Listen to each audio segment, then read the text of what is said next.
সরকারি কর্মকর্তা-কর্মচারীদের বহুল প্রতীক্ষিত নবম পে স্কেল বা জাতীয় বেতন কাঠামো বাস্তবায়নের লক্ষ্যে গঠিত উচ্চ পর্যায়ের সুপারিশ প্রণয়ন কমিটির প্রথম সভা অনুষ্ঠিত হয়েছে।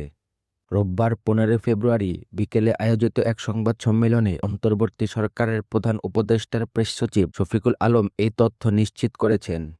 মন্ত্রিপরিষদ সচিবের নেতৃত্বে গঠিত এই কমিটি মূলত জাতীয় বেতন commission 2025, Bangladesh judicial service pay commission 2025 এবং সশস্ত্র বাহিনী বেতন কমিটি 2025-এর দাখিল করা প্রতিবেদনগুলো পরীক্ষা-নিরীক্ষা করছে।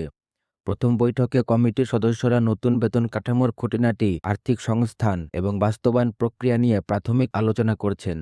এর আগে গত 21 জানুয়ারি সাবেক অর্থসচিব জাকির আহমেদ খানের নেতৃত্বাধীন 23 সদস্যের নবম জাতীয় বেতন কমিশন তাদের চূড়ান্ত প্রতিবেদন প্রধান উপদেষ্টা অধ্যাপক মোহাম্মদ ইউনূসের কাছে জমা দেয়।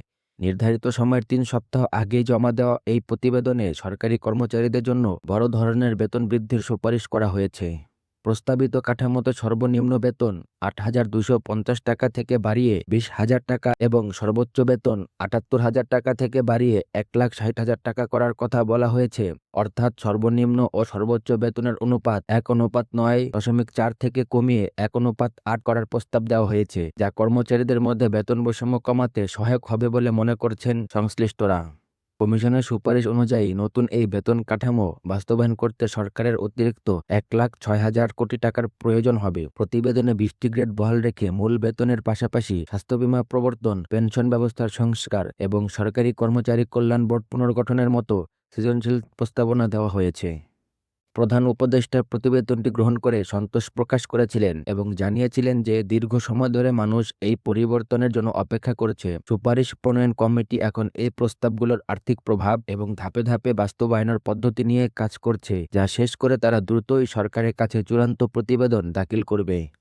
তবে নতুন পে স্কেল বাস্তবায়নের ক্ষেত্রে দেশের বর্তমান অর্থনৈতিক পরিস্থিতি ও মুদ্রাস্ফীতির বিষয়টি বিশেষ গুরুত্ব পাচ্ছে। বাংলাদেশ ব্যাংকের governor doctor Ahsan H Mansur সম্প্রতি সতর্ক করেছেন যে রাজস্ব আদায় না বাড়িয়ে নতুন বেতন কাঠামো বাস্তবায়ন করা হলে সরকারের ওপর ঋণের বোঝা বাড়তে পারে।